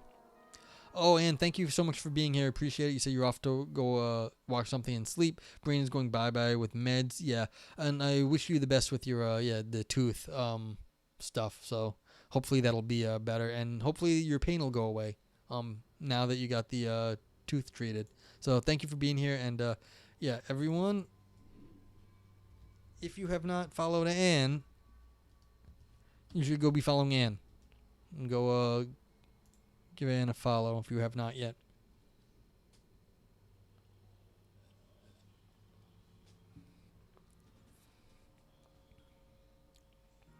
Okay. Okay, for Sartre, certain positive emotions can also reveal a magical world. A strikingly beautiful landscape, for example, may take our breath away as we gaze in awe, transfixed, frozen, immobile, just as we are immobilized and transfixed with horror. The difference between horror-type emotions and wonder-type emotions, Sartre claims, depends on whether our apprehension of a non-deterministic world is accompanied by an agreeable or disagreeable element. Consider William James' classic example of running away when I encounter a bear in the woods. James famously argued that I am afraid because I run. For him, fear is epiphenomenal on bodily reactions. Common sense says I run because I am afraid. Running is a prudential calculation, maybe correct, maybe not, but still a rational calculation. I am still operating in a deterministic world of normal causes and effects. Yes, it is still regular, not deterministic. With horror or terror, in contrast to fear, there is no hope for escape. We are paralyzed, helpless, immobile, frozen in place. The bear has seized me. I go limp, resistance is over, and in my disorienting seconds of consciousness, as I am mauled, I simply cannot believe what is happening. It is unfathomable, incomprehensible, unreal, in a word, magical. And this is where I was saying, yeah, this is where we're getting the Cthulhu stuff, where you can't describe it, even though this person is attempting to describe it by saying unfathomable, incomprehensible. And this is a similar way as is described in Cosmic Horror, where they're always going over all the things it isn't. And it doesn't actually tell you what it is because you can't describe it, but you say all the things it isn't. And so this is hard. But again, this person can't possibly do this because they were never killed by a bear. And so there's something a little bit wrong in this example in that they are writing this. The author is, this is fiction for the author. This couldn't have happened because they couldn't have written this paper. Okay, this is how Sartre would likely interpret tonic immobility mentioned above. The deterministic world I previously inhabited has crumbled. Sartre notes that with horror, the world of instruments abruptly vanishes and the magical world appears in its place. The perception of the horrible is not accompanied by flight or fainting, nor even by impulsions to flight. Yes, there we go. We've got our Cosmic Horror in chat now. Oh, Lumpy, you're out. Thank you for being here, Lumpy. Have a great night. I appreciate you coming by, and I'm happy that chemistry went well today. Okay, for Sartre, then, horror is the passage from a rational apprehension of the world to a perception of the same world as magical, accompanied by a disagreeable element. The horrible can appear only in the kind of world whose existence are magical by nature, as in nightmares where we are helpless and thus hopeless against threats that defy understanding. The bad man somehow appeared in the room even though I locked the door to keep him out. Sartre's account of horror is clearly relevant to. Wait, Lumpy, are you streaming? Am I like forgetting to shout you out? I'll shout you out anyway. Did you start streaming or not? Or am I blanking on someone else? Whatever. Does not hurt to shout out Lumpy Dragon Potato. Let's see. Do we have something? Yay! We have an icon. It's a cute. You've got a cute icon there, Lumpy. Oh, Minecraft Architect. Sweet. So yeah, if you want to go see some Minecraft content. Okay. So Sartre's account of horror is clearly relevant to the understanding the horror, panic, or terror one can experience at the prospect of death, independently of deprivation. Subjectively, my annihilation is impossible. In a deterministic world, in a regular world, the impossible does not happen. Yeah, death does not happen in your regular life. That's fair. That the impossible will happen reveals that, contrary to my normal expectations, the world is irrational, incomprehensible, non-deterministic, utterly mysterious. Yeah, see, this is the difference between me and the author. I don't have any problem with this because my normal world is more chaotic than their world. Contemplating my annihilation is like the nightmare where the threatening guy inexplicably appears in the room. It just cannot be. I am paralyzed, helpless, tonically immobile. Objectively, I acknowledge that the impossible will happen, but subjectively, it makes no sense, and that is profoundly disorienting. Okay, so now we're not getting horrified, we're just getting disoriented. But this is what they criticize someone else above, in the paper, that if it's unknown, it's disorienting. But that's fine. Disorienting is not a big deal. Where does the horror come from? Aristotle says that view seems weird to me. We deal with death and change all the time. Well, I don't know if you were around for this, but they were very specific, and they understand about death, and like they were saying, you know, death is part of our lives in terms of death and change. But they're saying, look, if you go from the very Kierkegaardian, like hyper subjective mode, there is no death in your intentionality. If you are intentional, like the way you're oriented, the way your consciousness is oriented to the world. Yeah. Okay, so you heard. But yeah, if you want to go like hardcore into this phenomenology, which I don't think you can actually maintain, but that's what the author is trying to get us to do. It's saying, well, you can't conceive of death because conceiving of death would be an anti-phenomenological thing, because you can't have a phenomenology of death because you can only have it when you experience it subjectively, and none of us can do that. So, I mean, yeah. I mean, I don't think it's possible, but that's what their argument is. And I think that's, but this is why I'm saying they're kind of, what's the word here? Not delusional, it's, disingenuous. This whole paper is a little disingenuous, because I think they can't possibly have written a paper like this being in that sort of like hyper phenomenological state. Yeah, what about sleep or zoning out while driving or coming so hard your thoughts stop? Yeah, exactly. And I was saying that before. Like sleep I brought up, and I said also we have had lots of experiences currently that you didn't think you would have in the past. And so therefore the idea that something's new that you have not experienced yet shouldn't actually be that disorienting. So like all those things is like, yeah, we've had those experiences, and maybe death is something in the future, but like before you ever had any of those or reflected on those, you couldn't have known. But then you did have them, and it was like, okay, this is just something new. See, but like disorienting here, there's not horrifying. They could only argue for disorienting at this time. Okay. Yeah, so this person's got problems here. Like they were trying to get to horror, and they only got to disorienting. Okay, so let's see how much farther they can push this. Author says, because some level of self-concern is necessary for being a self, my pending extinction is therefore also a matter of concern. Yes, you are concerned about that, that's okay. This is the disagreeable element that, in Sartre's account, would make the impossible fact of my death horror.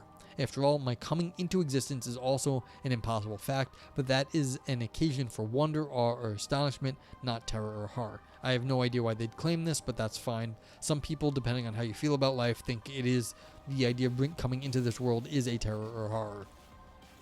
This author says this is because how my subjectivity can come to be is no less mysterious than how it can vanish, and vague hand-waving talk of brain activity either being identical to or causing consciousness is not helpful here, because that is the mystery. Well, I agree with that stuff. I mean, no one has a full story of consciousness.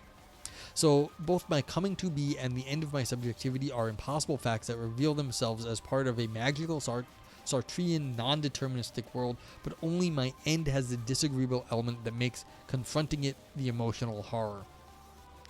I mean, again, they jumped from disorienting to horror right here with no explanation. Just because you don't like it does not make it a horror, it makes it disorienting. Aristotle says, seems like he's saying whenever we come up against something that breaks predictability, we feel something intense. If it makes us realize that things can be better or more beautiful than the status quo, it's all. If it makes us think things can get worse, then it's horror. Yeah. Yeah. I completely agree that it shouldn't automatically be horrific here. We've gone from disorienting to horror just because we don't quite like it. That does not follow. Okay. So we have a disagreement. I'm not even saying that this is like such a bad. I'm saying this is a.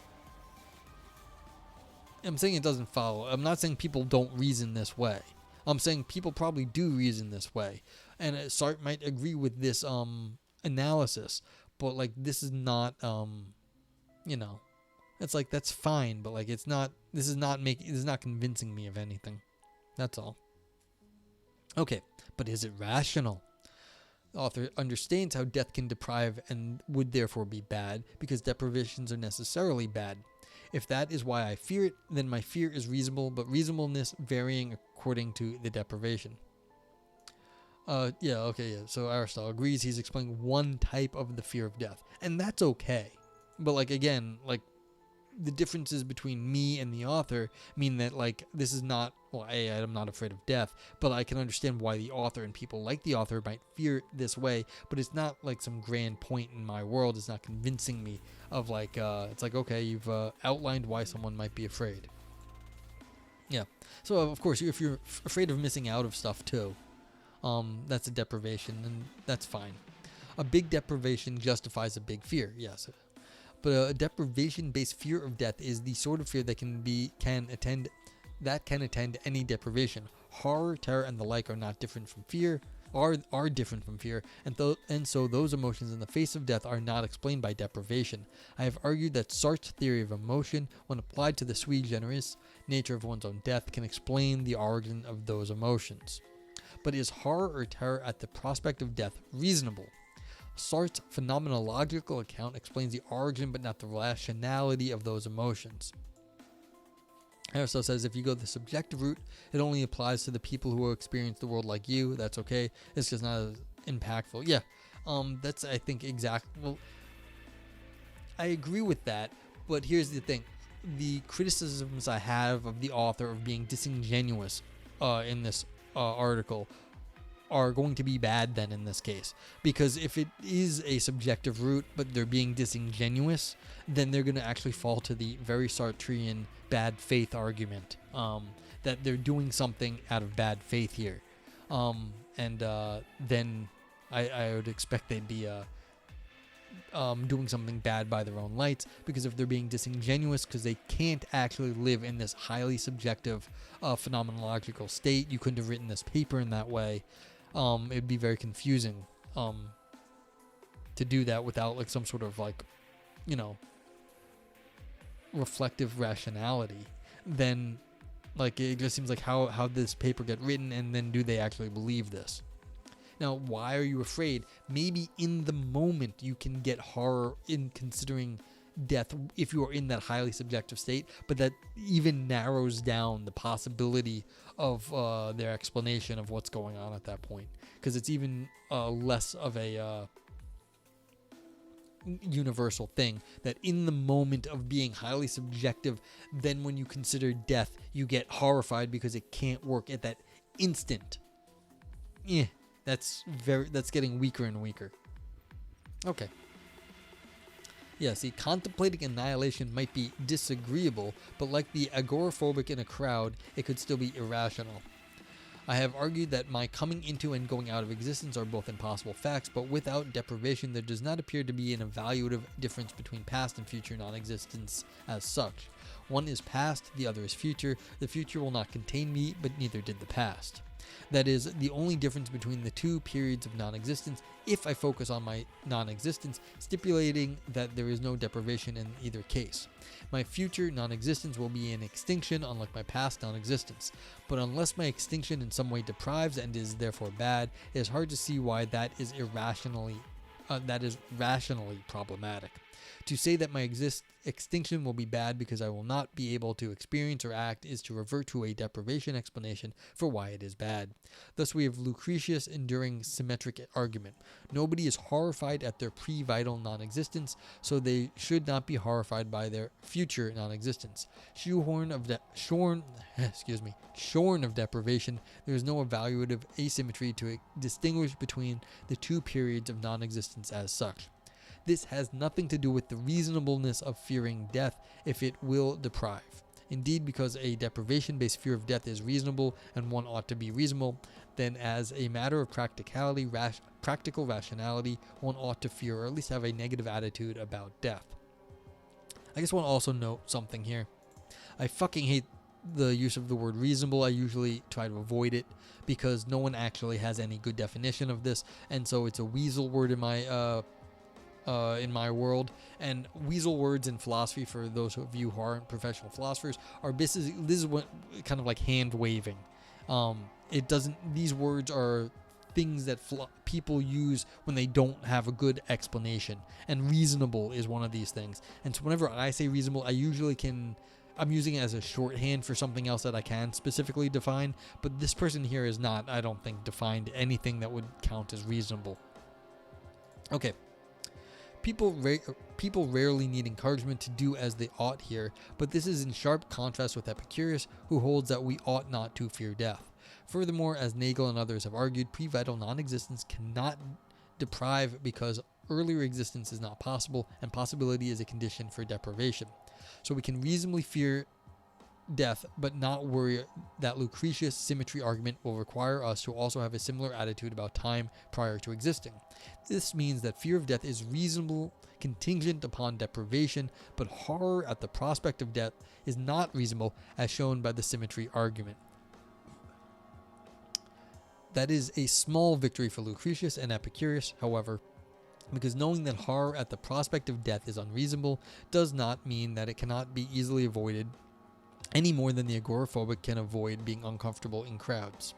And if death necessarily deprives an issue we have left open in this discussion, then fear, not horror, but fear, is never unreasonable, even if we agree that horror at the prospect of death is unreasonable. Moreover, because deprivation justifies fear, and I can never know for sure that my death will not deprive, it seems that I can always rationally fear that I will be deprived. This gives me more than enough to rationally worry about regarding the prospect of death, even while acknowledging that my horror is unreasonable. Okay, so what do we have to say about this? I don't know. I think I've said most things. I mean, do we have any questions from the from chat about this? You know, the idea that we're like horrified at death. Like, I don't think anyone here was saying that they were. I mean, maybe they got scared off by everyone else saying that they weren't. And I apologize if we were coming across a little strong. But yeah, like, that's the thing. I don't have any grand sense of like fear of death for myself. I'm not horrified at the prospect of my consciousness going out for the reasons described. You don't understand the point of the paper? This was you know, this is one of those, there's a distinction, you know, and I'm sure you've heard this before. There's clarifications sometimes. Sometimes people are explicating in philosophy. And I think this person was trying to explicate, which is to explain in a more precise way what exactly the horror of death is. What is the fear of death? And they were not actually trying to, you know, explain in the sense of like give a meaning to it, like show where it comes from. They're just describing it in a very precise way. And so the idea that we can explain our fear or horror at death in a very precise way is a thing that philosophers do. And now, is that significant? How significant is it? Well, those are, for the future philosophers to reflect back on this and see. But, I guess back to this beginning. Is it foolish to fear death? And I guess you might, like, if you are coming from the Stoic or Epicurean, philosophy, you might think it is foolish to fear death. You should be stoic in the face of death. This person's arguing that no, the other people are, they're rational to fear it and maybe irrational to be horrified by it, but the irrationality of being horrified at like losing consciousness is not a stupid thought. It may not be a rational thought, but it is not stupid. And then that's where they appealed to Sartre and Sartre's account of horror at that point. So like, I understand why it got written, but as we were saying kind of towards the end there, it keeps narrowing down the scope of what they're actually talking about. And so they're talking about something more and more, localized to certain people who feel a certain way about this. So that causes me the horror is unjustified because it's not a rational thing. It's irrational. It's not unjustified, it's irrational. And irrational here means not dealing with rationality, which the fear is, because the fear is quantifiable. And we're doing, like, this is like gone straight, ratio, old school stuff, where you can't, they were appealing to the Sartre, saying that basically once you get out of the rational, then you have degraded your rationality into magical thought. And so it's not that it's not unjustified, but it is no longer rational. So that's what they're claiming, and that's the issue. It's not it's justified but irrational. So yeah, tell me if that didn't make sense.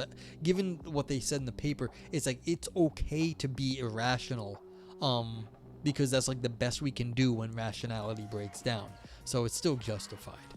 It's just not the higher functioning of the brain. So this is like kind of like, this is like, again, a little disingenuous, I feel, because in this work, like, is it rational as like just we got tripped up on? Usually that's what they mean is it justified? Justified, yes. But like this narrow version of rationality, no, because they had the hierarchy of rationality at the top and then emotional, magical thinking below it. And so, but that doesn't mean it was bad. That just means it was a fallback position. And so it's still justified as that fallback position. I know we've been beating up on this paper a little bit. It's a fun paper. It gets a lot of good discussions. I don't hate this paper. Like, this is again, instructive paper.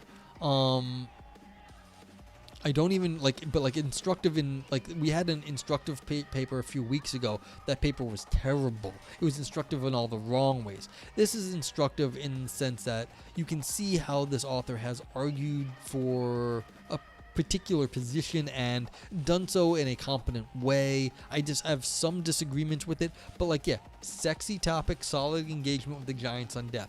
Exactly. Like, if you want to write a sexy philosophy paper, this is how you do it.